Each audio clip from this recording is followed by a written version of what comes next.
इसका मुझे जानकारी नहीं है, ये क्या होगा नहीं होगा। जो होगा बिहार के लिए माननीय मुख्यमंत्री अच्छा ही सोच के करेंगे और उनका एक ही मुद्दा है कि बिहार का विकास हो। और जो बिहार को 18 साल में एक जितना विकास उन्होंने किया है, आधारभूत संरचना गांव में से लेके शहर तक, ये एक अच्छा है लोगों में कि भाई अब अध्यक्ष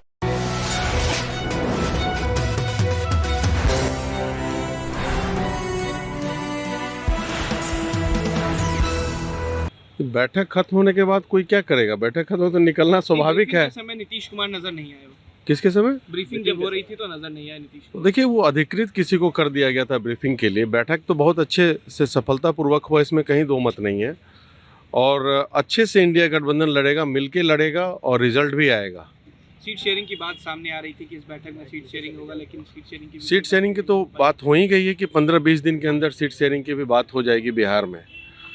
और जो बिहार के हित के लिए होगा वही होगा अच्छा, बस अब समझ लीजिए। लालू तेजस्वी में तकरार देखने को भी मिल रही है। लालू तेजस्वी में क्या बोल रहे हैं आप? तेजस्वी में तकरार देखने को मिली, माफ कीजिएगा। नहीं, हम लोगों को तो ऐसा कुछ नई इन्फॉर्मेशन है, हम लोग तो सब अच्छा ही लग रहा है। प्रदीप जी, के पाठक को लेकर सवाल उठ रहा है क्योंकि आपके दल के भी कई एमएलसी और भी पार्टियों के एमएलसी आपके सत्ताधारी वो राज्यपाल से मिल रहे हैं, उनके खिलाफ क्या मामला है पूरा, क्यों नहीं लगाम लग पा रहा है के पाठक? देखिए, मेरे हिसाब से तो के पाठक अच्छा काम कर रहे हैं, मैं उसका समर्थन करता हूं। क्योंकि आप देखेंगे गांव के स्तर पे जनता बहुत खुश है। कुछ शिक्षक हैं जो टाइम पे नहीं आते थे, चाहे वो परेशान भले हो सकते हैं, लेकिन पब्लिक बहुत खुश है। शिक्षा का स्तर बढ़ गया है, इसमें कहीं दो मत नहीं है। और हम लोग खुद नोटिस देख रहे हैं, मैं भी स्कूल जाया करता था पहले जांच करने के लिए, बीच में अभी भी गया, तो जो स्टूडेंट का परसेंटेज है अटेंडेंस का वो भी बढ़ गया है, व्यवस्था सुदृढ़ हो गया है। हम लोग इससे खुश हैं कि भाई शिक्षा का स्तर बढ़ रहा है।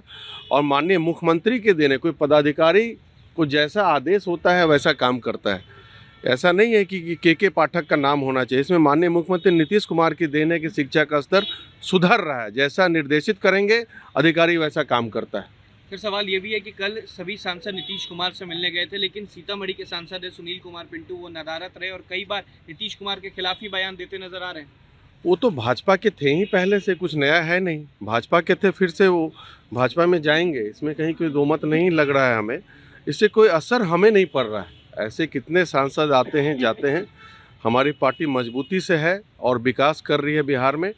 और आप देखेंगे कि अगर जो हमारा मुद्दा है कि विशेष राज्य का दर्जा मिलेगा, तो भाई अब कुछ क्राइटेरिया को चेंज करे भाजपा सरकार, केंद्र सरकार, और विशेष राज्य का दर्जा दें। आप देखेंगे अभी जो इन्वेस्टमेंट समिट हुआ था, हज़ारों करोड़ का इन्वेस्टमेंट बिहार में हो रहा है। तो ये सब पॉजिटिव बात है, इसको भी आप लोग निकालें कि भाई अब बदलता हुआ बिहार है और बढ़ता हुआ बिहार है नीतीश कुमार की कृपा से। व्यवस्था को लेकर सवाल उठ रहे हैं। आज पटना में ही 4 घटनाएं हो गई रात में, किस तरह से देखते हैं इसको? ये तो मैं भी देख रहा हूँ कि भाई थोड़ा खून ये सब ज़्यादा हुआ है, इधर मैं देखा हूँ, लेकिन उस पर लगाम भी लगाया जाएगा और अपराधी जल्द से जल्द पकड़े जाएंगे। आप देखे होंगे जो कोर्ट में भी अभी जो हत्या हुई थी तो अपराधी पकड़े गए। तो ऐसा नहीं है कि कोई बचेगा। अपराध करके अगर बच जाता तो एक बात होता है, अपराध करके अपराधी इमीडिएट पकड़े जा रहे हैं और कानूनी कार्रवाई भी हो रही है उसमें। बालू और शराब माफिया हावी है लगता है। देखिए, शराब माफिया तो आप देख ही रहे हैं कि अभी आप दरोगा का भी आज मर्डर हो गया, उसको एक्सीडेंट करके मार दिया गया बेगूसराय में। ये दुखद है। तो पकड़े भी जा रहे हैं। ऐसा नहीं है कि भाई आप क्राइम करके भाग रहे हैं, कानून है तो कानून तोड़ने वाले भी हैं, तो उस पर हम लोग लगातार कार्रवाई कर रही है। हमारी सरकार सख्त है इस पर। सुशील मोदी कह रहे हैं कि ललन सिंह जो है जल्दी ही राष्ट्रीय अध्यक्ष पद से हटने वाले हैं, उनका दिन आ गया है। इसका मुझे जानकारी नहीं है, ये क्या होगा नहीं होगा। जो होगा बिहार के लिए माननीय मुख्यमंत्री अच्छा ही सोच के करेंगे और उनका एक ही मुद्दा है कि बिहार का विकास हो। और जो बिहार को 18 साल में एक जितना विकास उन्होंने किया है, आधारभूत संरचना गांव में से लेके शहर तक, ये एक अच्छा है लोगों में कि भाई अब अध्यक्ष कौन होंगे नहीं, इसकी मुझे जानकारी नहीं है। और हटना लगना तो ये सब लगा रहता है, इसका कोई इशू नहीं है। तो सवाल ये है कि आरजेडी के एमएलसी हैं सुनील सिंह, वो लगातार नीतीश कुमार पर ही सवाल खड़ा कर देते हैं, फेसबुक पर कई पोस्ट करते हैं, शराब को लेकर कहते हैं नीतीश कुमार की नीतियों पर सवाल खड़ा करने लग जाते हैं। तो उन्हीं से पूछिएगा ना, तो वो गठबंधन में है तो उन्हीं से पूछा जाए कि क्यों करते हैं नहीं करते हैं। उन्हीं से पूछा जाए कि क्यों कर रहे हैं। इसकी जानकारी मुझे नहीं है उनके दिमाग में क्या चल रहा है। अतिरिक्त दबाव दिया जा रहा है उनको, हाँ, या उनको दबाव दिया जा रहा है इस तरह के पोस्ट करने के लेकर? इसका भी जानकारी मुझे नहीं है, ये भी जानकारी मुझे नहीं है, आप उन्हीं से पूछ लीजिए। इसलिए सवाल उठ रहा है। एक सवाल ये है कि आपने कहा कि के पाठक अच्छा काम कर रहे हैं, लेकिन सत्तारूढ़ दल के तमाम एमएलसी राजभवन पहुंचे थे, राज्यपाल से देखिए, उनसे मुझे कुछ लेना नहीं देना है कि कौन क्या कह रहा है। के पाठक को जो काम दिया गया है माननीय मुख्यमंत्री द्वारा, वो अच्छे से निभा रहे हैं, बस मैं यही कहूँगा, और जनता इससे खुश है।